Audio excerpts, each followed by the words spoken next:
पुढारी समूहाचे मुख्य संपादक आणि chairman emeritus Padmashri doctor Pratapsinh Jadhav यांना त्यांनी आजच्या या सोहळ्याची सुरुवात करत असताना कृपया आपलं मनोगत व्यक्त करावं.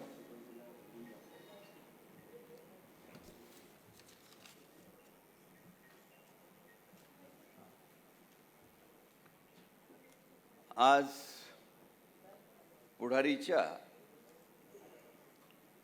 पुढारी न्यूज या चॅनलची वर्षपूर्ती होत आहे. या कार्यक्रमाच्या निमित्तानं उपस्थित असलेले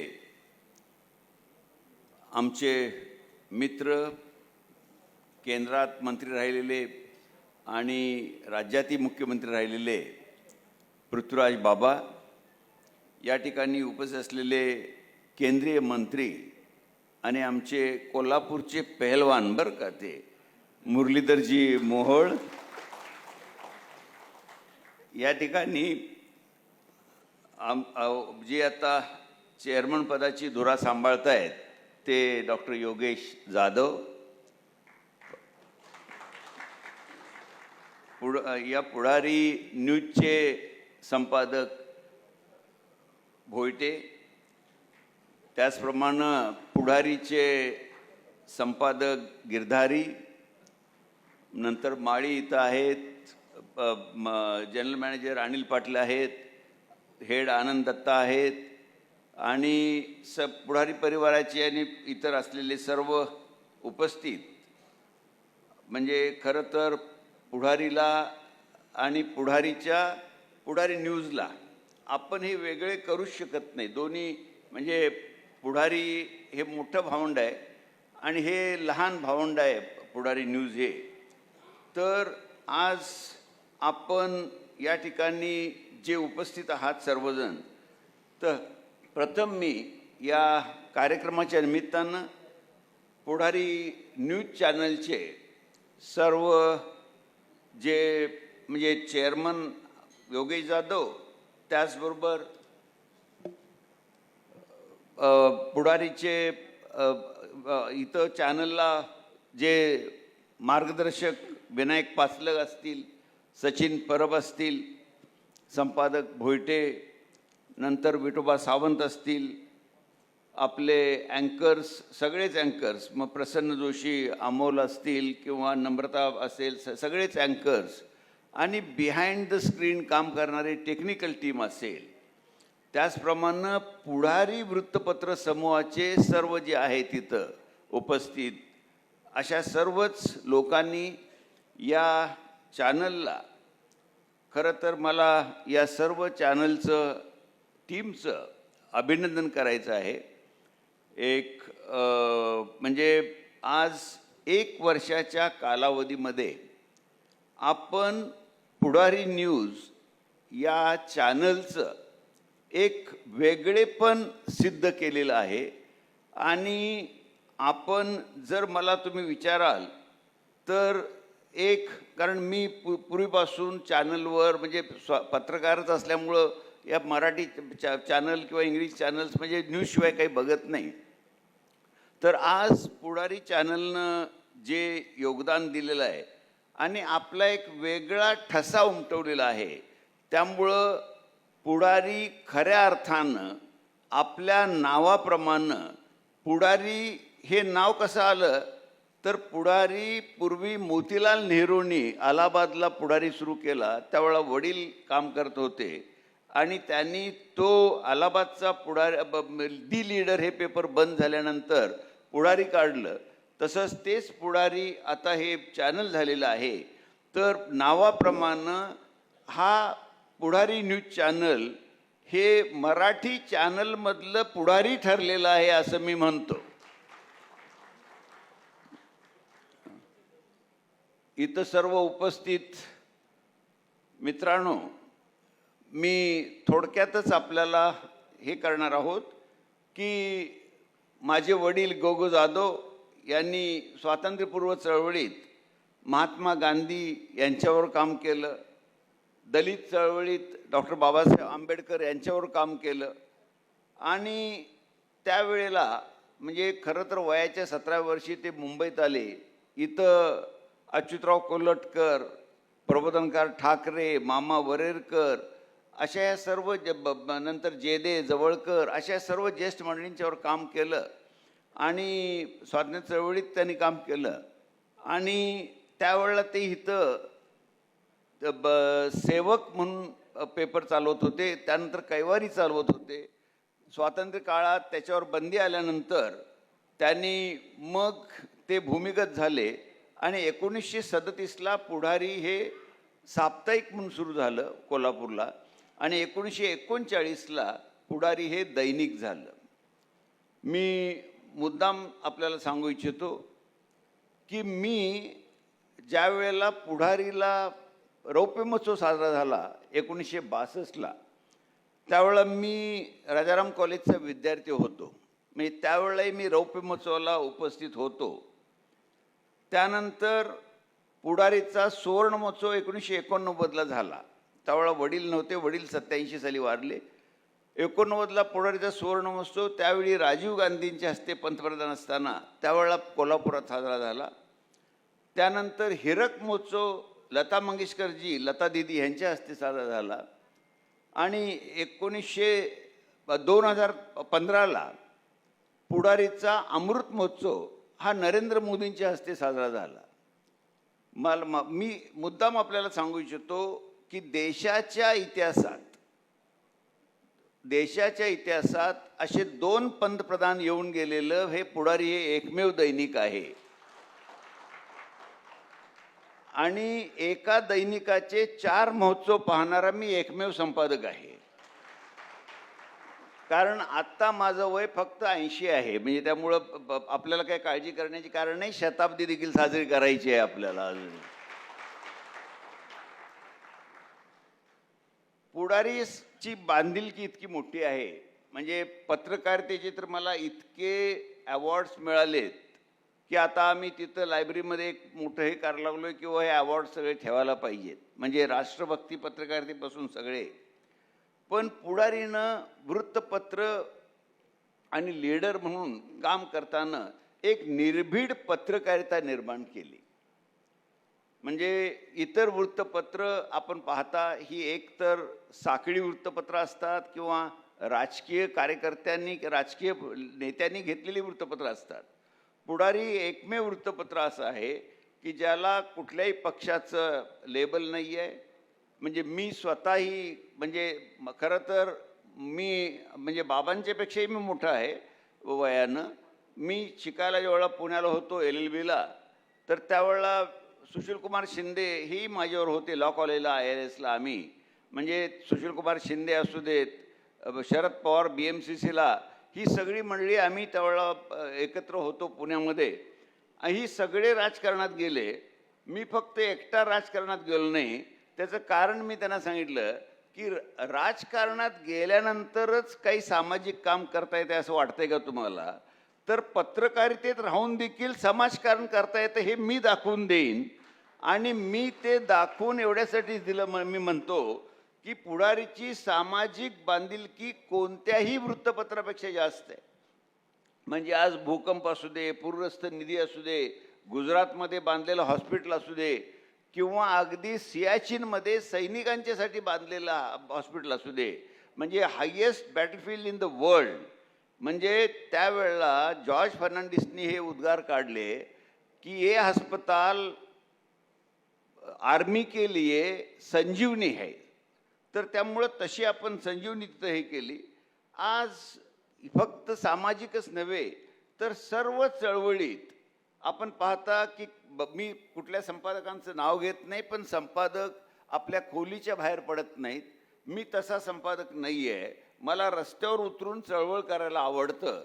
तर त्यामुळं माझ्या लेखणीबरोबरच मग ते सामाजिक चळवळ, मग सीमाप्रश्न असू दे, शाहू जन्मशताब्दी असू दे, शिवाजी महाराजांचा 300 शताब्दी राज्याभिषेक असू दे, नंतर शेतकरी आंदोलन असू दे, टोल आंदोलन असू दे, मराठा आंदोलन असू दे, म्हणजे प्रत्येक आंदोलनात मी म्हणजे पुढं राहिलेलो आहे आणि सगळ्या कार्यकर्त्यांच्यावर काम केलेलं आहे.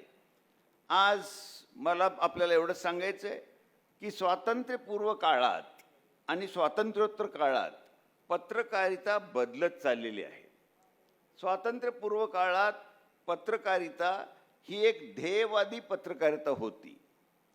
आज ती कितपत ध्येयवादी राहिली हे मला माहीत नाही, परंतु मी आपल्याला एक सांगू इच्छितो की जी पूर्वी स्वातंत्र्यपूर्व काळामध्ये प्रत्येक जिल्ह्याला एक वृत्तपत्र होतं आणि नंतर काळाच्या ओघामध्ये या साखळी वृत्तपत्रांच्या आक्रमणामुळं मुंबई, पुणा ही वृत्तपत्र इतर जिल्ह्यात गेल्यामुळं इतर ठिकाणची बरीच वृत्तपत्र एकतर बंद पडली किंवा त्यांचं अस्तित्व जवळजवळ संपलं. म्हणजे कोल्हापूरला सत्यवादी होता, बाबांच्या इथं तिथं सातारला ऐक्य होता, आता मुंबईमध्ये नवा काळ होता, मराठवाड्यात भालेरावांचा मराठवाडा होता, नाशिकला गावकरी होता किंवा नागपूरला शेवडेंचा तिथं नागपूर पत्रिका हा पेपर होता. ही सगळी जिल्हा वृत्तपत्र ह्या आक्रमणामुळं ती टिकू शकली नाहीत.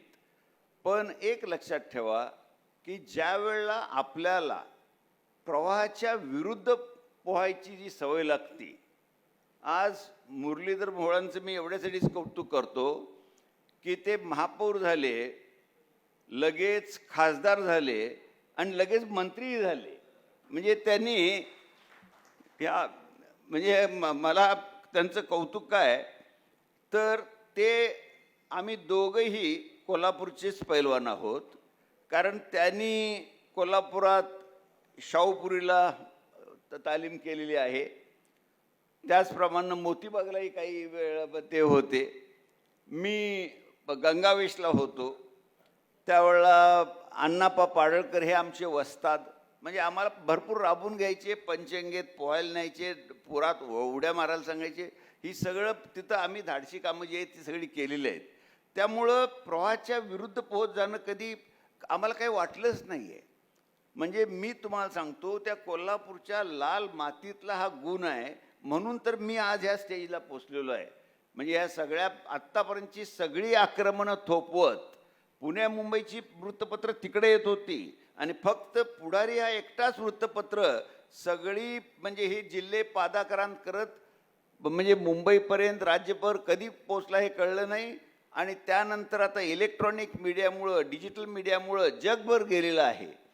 तर त्यामुळं मी मुद्दाम सांगतो की माझी पत्रकारितेतली म्हणजे 60 वर्षाची कारकीर्द, म्हणजे मी 64 म्हणजे माझी आणि बाळासाहेब ठाकरेंची ओळख 64ची, शिवसेना स्थापन झाली 66ला.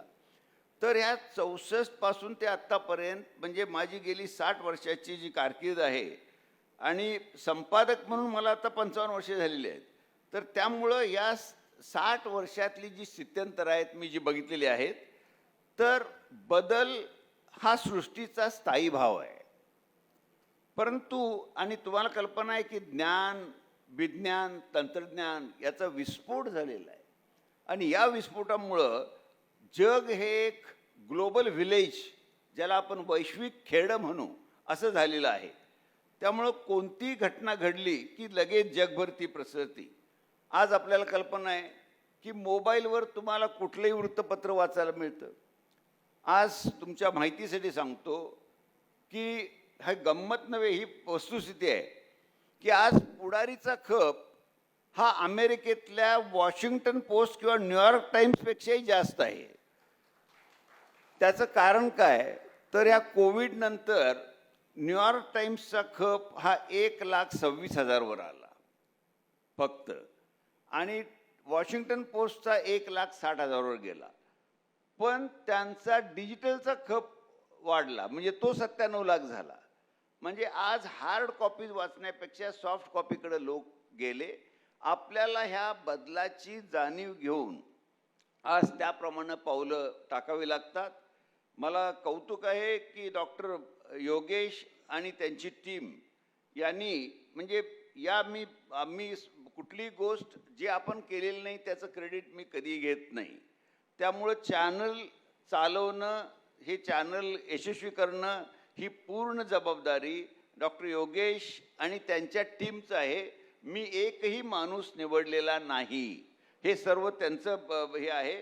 तर त्यामुळं मी तर असं म्हणेन की ही जी आत्ता आपल्याला बदल चाललेला आहे तर योगेशजींनी आता पुढच्या ज्या आणखी काही आपल्याला दृष्टिकोनातून ज्याला आपण वृत्तपत्रातल्या 360 डिग्री प्लॅटफॉर्म म्हणतो तिकडेही जायला पाहिजे. त्यांना आता मग ते LED असू दे, इव्हेंट असू देत, या सगळ्या गोष्टी आपल्याला पुढं हे कराव्या लागतील. कारण आज लक्षात घ्या की आर्टिफिशियल इंटेलिजन्स यायला लागलेलं आहे. यायला लागलेलं म्हणजे आलेलं आहे जवळजवळ. आज या आर्टिफिशियल इंटेलिजन्स म्हणजे कृत्रिम बुद्धिमत्ता. तर ते त्यामुळं काय झालेलं आहे की आपल्याला हा एक विस्फोट आपण म्हणतो की म्हणजे पहिल्यांदा म्हणजे सुरुंगाचा शोध लावला ते नोबेल यांनी 1896ला, आणि त्यानंतर 1945ला अणुबॉम्बचा शोध लागला. आणि आत्ता जो आत्ता शोध आलेला आहे तर त्यामुळं AIच्या जनक जे डॉक्टर जेफ्री हिंटन आहेत ते स्वतः म्हणतायत की हे आता म्हणजे मानवजातीला हे हितकारकही आहे तसं मारकही आहे. खरं म्हणजे मी तुम्हाला सांगतो की आता नोबेल पुरस्कार आपल्याला वाटतो नोबेल पुरस्काराची गंमत तुम्हाला माहिती आहे का? नोबेल पुरस्कार म्हणजे अल्फ्रेड नोबेल यांनी 1896ला ज्यावेळा सुरुंगातल्या दारूचा शोध लावला त्यावेळा, आणि त्यात एक थोड्याच दिवसात त्यांचे भाऊ वारले. आणि एका वृत्तपत्रानं बातमी दिली की म्हणजे त्यांनी मृत्यूच्या व्यापाऱ्याचे निधन, म्हणजे त्यांना वाटलं वृत्तपत्राला की तेच वारले. त्यांनी बघितलं की आपल्याला आपण हे शोध लावला पण बातमी काय आली तर मृत्यूच्या व्यापाऱ्याचे निधन. मग त्यामुळं त्यांनी असं वाटलं यात काहीतरी आपल्याला दुरुस्त केली पाहिजे, म्हणून त्यांनी नोबेल पुरस्कार सुरू केला. आणि आज आपण त्या नोबेल पुरस्काराचं खरोखरच आपण बघतो. तर आज ह्या AIच्या मुळे असू दे, आज घडणाऱ्या सगळ्या घटनांच्या मुळे असू दे, तर आज मला भारताचं कौतुक वाटतं की डिजिटलमध्ये भारता इतका कुठल्याही देशाची प्रगती झालेली नाही. आणि जगात मी मुद्दाम तुम्हाला सांगू इच्छितो या निमित्तानं मित्रांनो की जगात कुठेही म्हणजे भारतासारखं समृद्ध आणि विविध माध्यम क्षेत्र कुठेही नाही आहे. म्हणजे आज आकडेवारी आपल्याला सांगते की भारतामध्ये जवळपास 900 TV चॅनल्स आहेत. 900 बरं का भारतात. 550 पेक्षा जास्त रेडिओ स्टेशन्स आहेत. सुमारे 10 कोटी नोंदणीकृत प्रकाशन आहेत. 56 कोटी लोक इंटरनेट वापरत आहेत. 40 कोटी लोक व्हॉट्सॲपवर आहेत. 26 कोटी फेसबुकवर आहेत. भारतात आता जर बंदी येण्यापूर्वी 20 कोटी लोक टिकटॉकचा वापर करत होते. 8 कोटी इंस्टाग्राम खात्यात आहे वापरचा करतात, तर 30 कोटी टेलिग्रामचे सक्रिय वापरकर्ते आहेत आणि 1 कोटी 20 लाखावर ट्विटरवर खाते आहेत. म्हणजे असं ही शासकीय माहिती मी मुद्दाम आपल्याला देतो, कारण आज भारत हा किती डिजिटल झालेला आहे ते.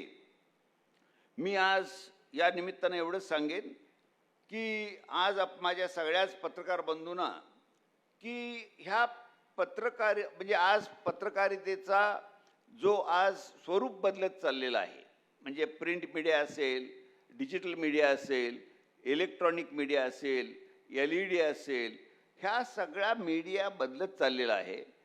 परंतु माझ्या मित्रांनो, म्हणजे मी हा बदल बघितलेला आहे की ज्या ठिकाणी मी पुढारी ज्यावेळा 64ला जॉईन केला त्यावेळा मी हातानं कंपोज करत होतो, म्हणजे खेड्यांचा.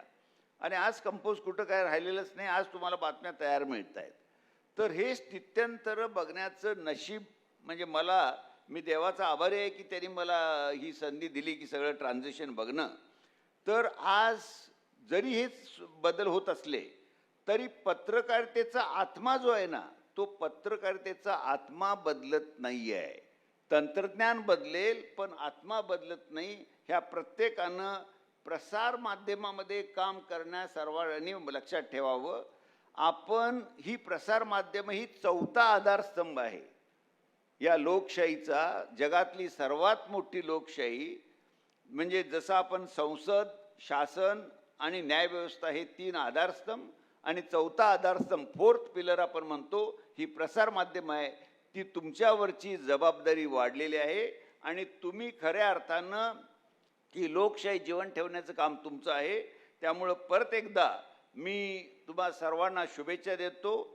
मी आत्ताच, कारण आपल्याला 2 पाहुण्यांचं इथं आलेल्या त्यांचे लाईव्ह इंटरव्ह्यूज घ्यायचे आहेत, तर मी तुम्हाला सर्वांना शुभेच्छा देतोच, परंतु त्याचबरोबर आमच्या पाहुण्यांना देखील आणि परत एक वेळ या TV चॅनलच्या सर्व टीमला मी अशी अपेक्षा व्यक्त करतो की हे 1 वर्ष झालेलं आहे, पुढच्या वर्षी तुम्ही याहीपेक्षा पुढं पोचलेला असाल असं मला खात्री आहे. जय हिंद, जय महाराष्ट्र.